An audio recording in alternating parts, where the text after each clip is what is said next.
ঘুরতে ঘুরতে আজকে চলে এসেছি আমরা জলেশ্বর শিব মন্দিরে।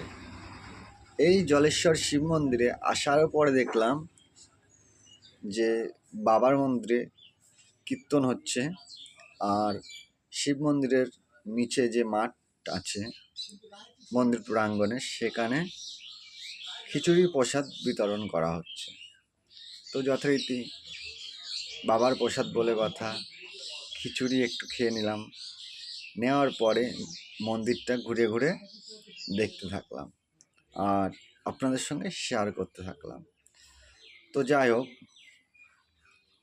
আপনারা কে কোথা থেকে আমার ভিডিও দেখছেন সেটা অবশ্যই কমেন্ট বক্সে জানাবেন, আর ভিডিওটা কেমন লাগলো আমাকে অবশ্যই জানাবে। আর আপনারা যদি সত্যিই শিব ঠাকুরের ভক্ত হয়ে থাকেন তবে কমেন্ট বক্সে